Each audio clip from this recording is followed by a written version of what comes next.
The battle between the OFA and the FDA continues yet again today. And the shenanery is really getting out of control. And I want to illustrate to you in a very real and succinct way what I think about all of this. I think this is absolute garbage. Okay? This is my tiny garbage can. It sits on my desk.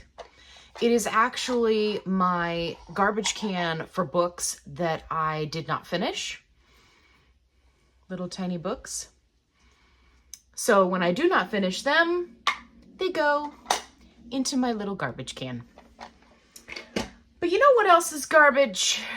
Patients not being able to get this life-changing medication. And if you want all of the details about everything that happened today, I highly, highly recommend that you jump over to my buddy over at On the Pen. Dave did a phenomenal job of going through everything succinctly. Novo also takes direct aim at the compounding industry's claims that shortages, this is my favorite part, shortages justify continued production. The company argues that while individual pharmacies may experience temporary supply issues, that this does not constitute a national shortage that would legally permit large-scale compounding. They accuse the compounding industry of using anecdotal patient reports. Who else are they supposed to get this information from but the people that are trying to find the medication and cannot? You can get the info on his website if you want to read the articles, or you can jump over to his YouTube. He did a live on TikTok, and I was so pumped afterwards. I was like, yeah, we need PBM reform. This needs to be fixed. This is terrible. I was so pumped, you guys. But this is not that video, because a lot of what I was seeing in the comments and what I've continued to see on other channels in the comments is people really worried about losing access to their compounds, right? Their insurance doesn't cover it for whatever reason, and they're just worried. And for good reason, right? We don't know how this is going to pan out, but it's not looking good. So it's important that if you want to, if you are thinking about getting a couple of months of compound to hold you over, that A, you go ahead and do that. And B, if you are thinking about doing it, but you haven't decided, then I highly recommend that you take a look at my link down in the description box below and consider Mochi as an option. I am going to be testing out their 6-month supply, but they offer a monthly supply, a 3-month supply, a 6-month supply, whatever you feel comfortable with, and you can definitely talk to your doctor about it. So check that out if that's something that you're interested in. I know that for many people, just the stress and the uncertainty and the not knowing where this is going is enough to stall out anybody's weight loss, right? I mean, we're so stressed out. It seems like every day it's something new. For people who have their meds covered by insurance, we're dealing with shortage. If I had $1 for every time I saw somebody post in the support groups that they can't get their branded medication from CVS or Walgreens, I would be rich beyond your wildest dreams. But hey, pharmaceutical companies are saying there's no shortage. They also claim in the latest brief that information provided by patients is anecdotal. And this is what I have to say to that. Who else is going to tell you there's a shortage? Because we can clearly see that the pharmaceutical companies can't be trusted to be honest about that. So who else is going to say there's a shortage? because there were people posting just in my support group alone every day about how these pharmacies were saying that they could not get their medications for at least 2 weeks or longer.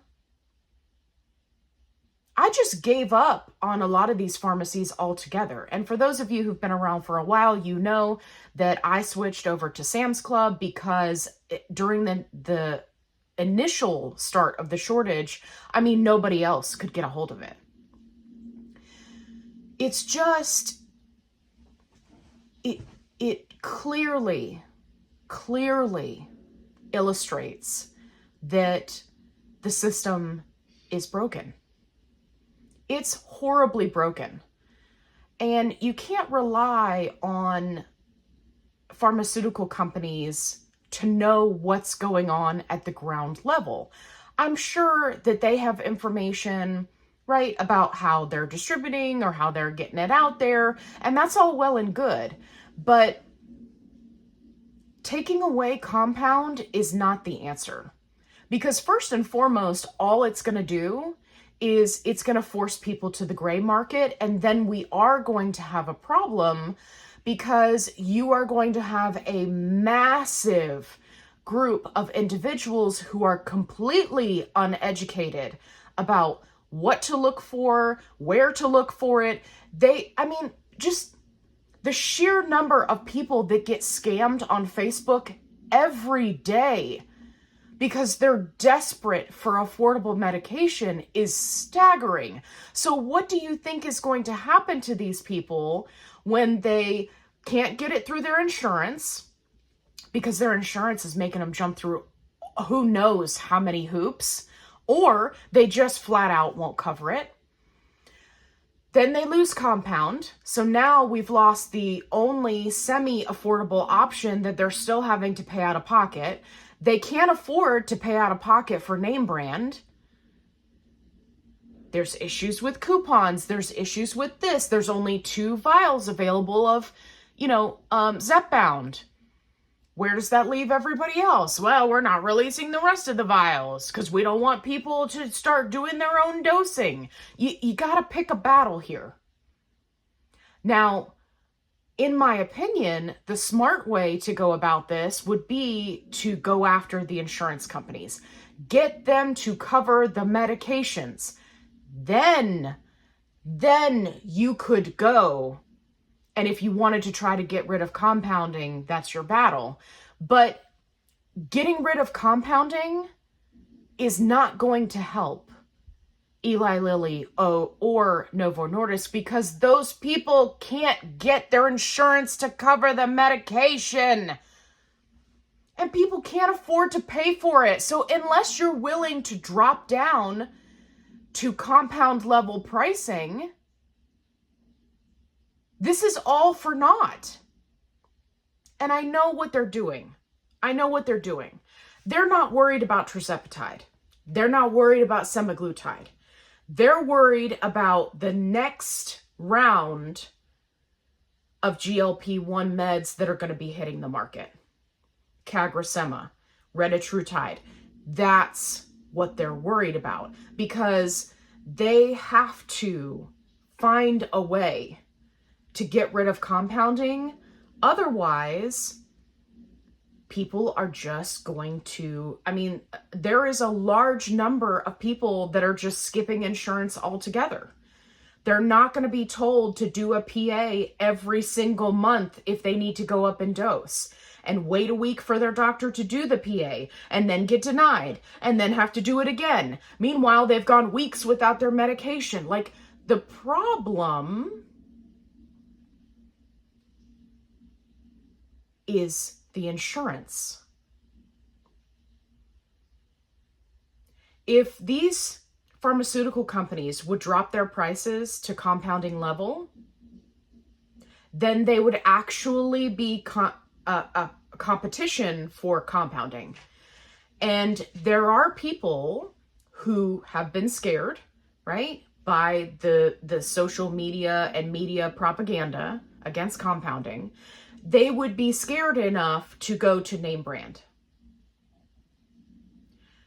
So if it was really about money, they would get way more money doing that than they would be to take out compounding.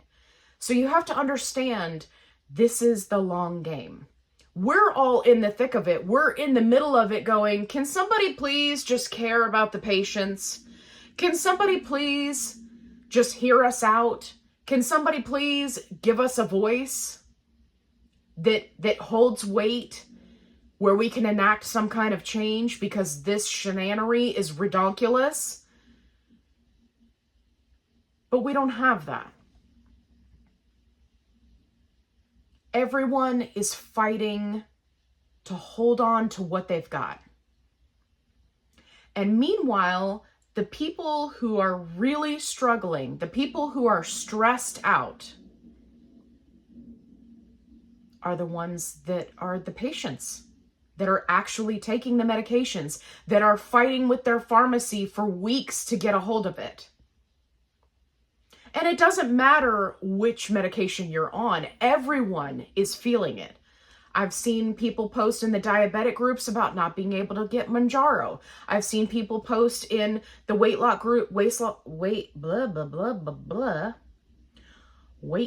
groups about not being able to get Wegovy, not being able to get Ozempic.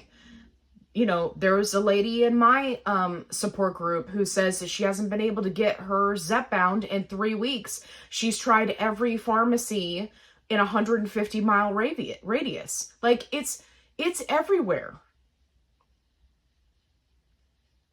But nobody seems to care about the patients except the patients.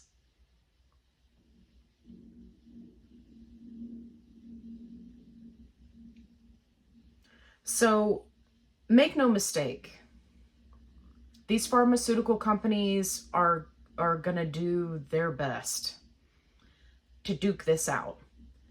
Not because of Tirzepatide, not because of Semaglutide, but because of what is coming in the future. It's going to be big, and it's going to be great. And they want to nip this in the bud now, before those medications hit the market.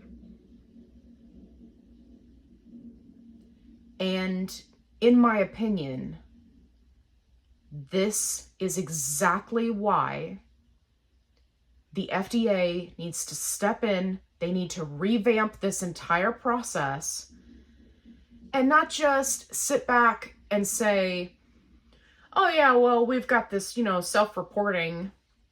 And then the pharmaceutical companies tell us that there's not a shortage and provide us some statistics, but we're not going to tell you what those are. Everything's going to be redacted.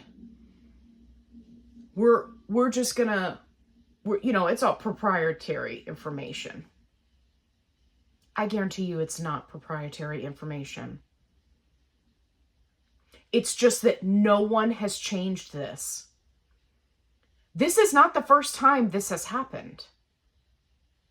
They didn't change the process back then, and they haven't changed it now. Now is the time. And while we wait with bated breath and our fingers crossed and hope for the absolute best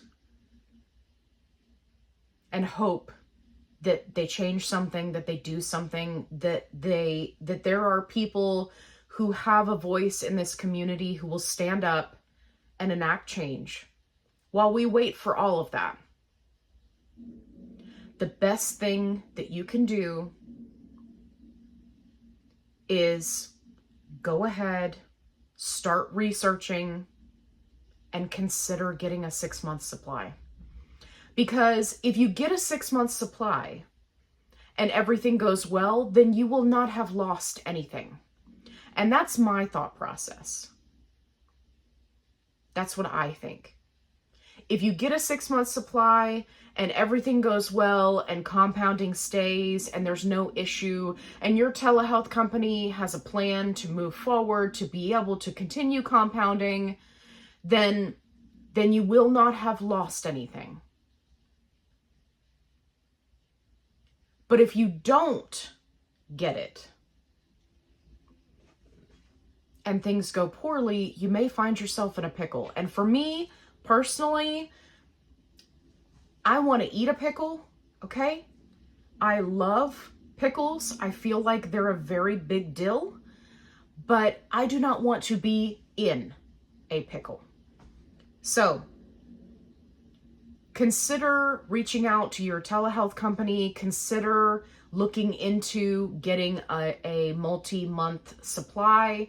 Make sure that you're doing your research. Make sure that, you know, if you're using a telehealth company that has just recently started offering this, that you understand all of the details that go into getting a multi-month supply, and make sure that you subscribe if you're not sure what those details are, because I have a video coming up very soon where I am going to go through everything when it comes to my 6-month supply that I am purchasing from Mochi Health.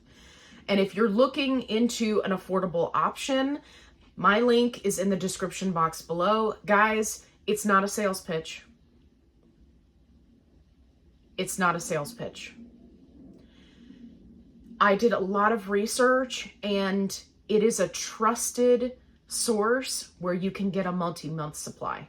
And I'm going to be documenting it from start to finish to help all of you who are on compound so that you don't get scammed, because the scams are absolutely running rampant, and it breaks my heart every time I see somebody post about that.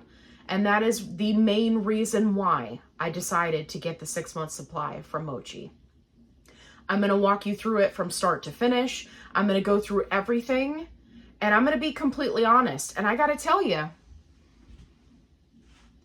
I've got a lot to say, and I've only just started the process.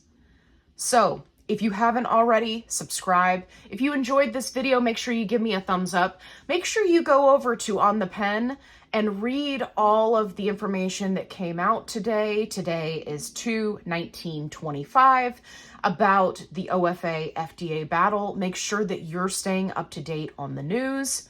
It's important.